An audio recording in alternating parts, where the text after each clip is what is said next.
right, good afternoon, everybody. I remembered to bring my microphone today so I don't have to shout. It's after lunch here at school, and I teach in like an hour, so I got some time to chill and make a video. So I kind of got a lot of these videos out of my system, like kind of showing people like my area, and there's some gardeners here, and because I've been here quite a while and haven't really shared a lot of kind of like what I do until just recently with the new YouTube channel. Okay, so basically, since I'm done kind of sharing, the mountains, the school, and going down to the school, going down to the gym and shopping mall, got that out of my system. So I'm thinking it's now time to start telling some of these stories. Unfortunately, not very many people listen to my cougar story, but if you want to listen to the cougar story, it's called "That Time When I Almost Stepped on a Cougar." It's not clickbait. It's a true story. All right, so go and check it out sometime. If not, whatever. It's just good to have these stories shared, and for anybody that can go watch them, and maybe 100 years from now, somebody will click on it and be like, that's kind of a cool story. Okay, so basically, the story I wanted to tell today is called NaK explosion, N-A-K explosion. And I might have time to tell a few more stories today, actually. All right, so let's cross NaK explosion off the list. I was chatting with a former student. She was my 8th and maybe 9th grade student, so a middle school student from Bangkok, and it was cool to reconnect with her. And she's now studying law in university, so that's really cool. And yeah, she reminded me like she really enjoyed my class and how I would show so many demonstrations in class all the time. It was really easy back then because I gave class in a chemistry lab, so it was like, oh, we can do this, and I just go and grab some chemicals and like show them a demonstration.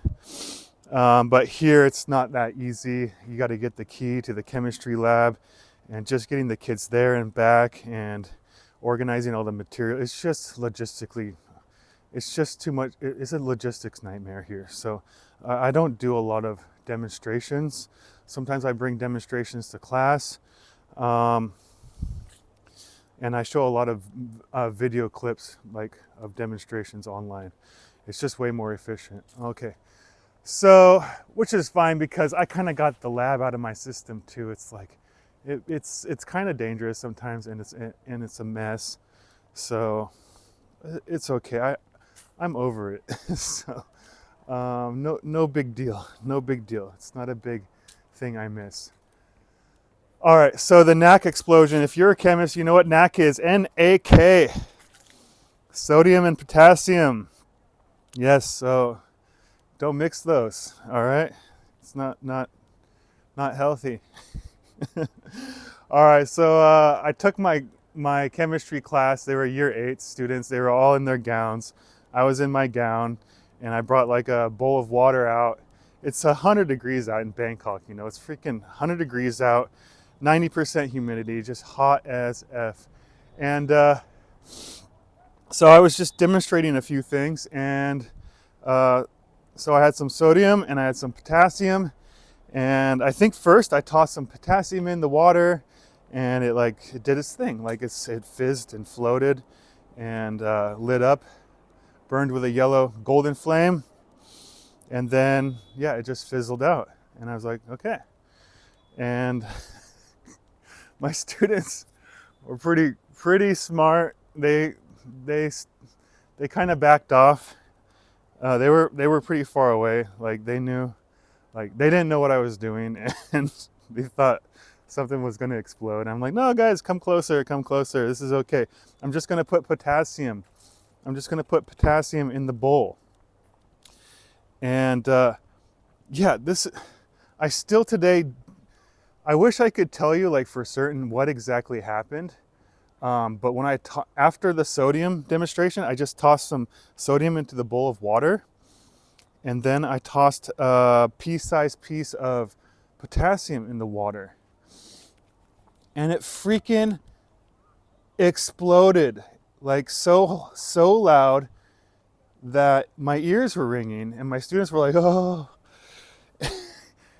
Like it reverberated among the buildings. Like I was like, what the hell? Like potassium's not supposed to explode like that. I mean, just go on YouTube. Like potassium will fizz, float, burn with a lilac flame, and then eventually pop, but not like explode where you have a bowl of water. Like it was like a metal bowl of water, like not a small bowl, but a pretty decent sized bowl of water. And it literally blew out all of the water from the bowl. That's how powerful the explosion was. So I'm thinking, what the hell happened? Like, okay, so the things that might have happened. Okay, so first of all, the temperature it was freaking hot. It's 100 degrees out and the humidity was very high. So potassium is going to react with water in the air, and it's also going to react faster when the temperature is higher. And the sun was shining directly on it. So the sun is also going to increase the rate of reaction. But I don't think that could have been like the whole story. So I'm thinking somehow I might have accidentally mixed potassium and sodium together. Somehow, like, and tossed that in the bowl, and that's what did it. So if you're a chemist, you know that, or a chemistry teacher, or even a chemistry student should know that mixing potassium and sodium is very dangerous. It literally will explode. So when you mix the two, it might not explode at first, but it's going to explode eventually. And if you toss it in some water, if you toss NaK, NaK in water, sodium potassium alloy mixture in water, it's going to explode immediately, and the flames that it produces are going to be super hot. So it's really dangerous to do that. So I'm thinking somehow I might have accidentally mixed the two metals together, like unknowingly, like, oh, I thought I had potassium, but I probably had potassium and sodium because they look very similar, and I probably balled them up together, and then I was like, boop, and it was like, what the F? What the F is going on? Or what the F happened? So yeah, I'm pretty sure that I accidentally mixed the two and made NaK. And then I did it purposely. So we just got a fume lab, and I had the science club, and I purposely mixed sodium and potassium together and threw it in the new fume cupboard and shut the glass sliding doors, and it just exploded like crazy. Like my students were like, yeah, it was too much. And the principal walked in saying, what the hell are you doing? Like he was upset because he just got a new fume cupboard, and the NaK burnt like a few holes in the paint. And the biology teacher came in and like supported me. He was like, that's what it's for. I'm like, thanks, Carl. But sorry, principal, I didn't know it was going to explode that vigorously. So yeah, sorry, I won't do that. I won't do that anymore. I'll try to respect the equipment here a little more. So yeah, that's the NaK explosion story.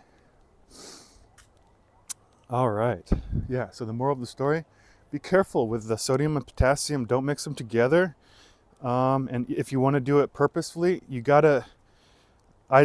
just don't do it. Don't do it, okay? Don't mix the two together. Don't tell anybody I told you to do it. All right, so you already know. You can probably find some videos online where people do it. But yeah, Am I gonna get flagged? Might get flagged for this video, like, oh no. All right, what do you call it? Disclaimer, don't do that. This is a warning. Don't mix the two. It's very dangerous. The stuff explodes. It burns extremely hot. It'll burn a hole right through your skin, okay?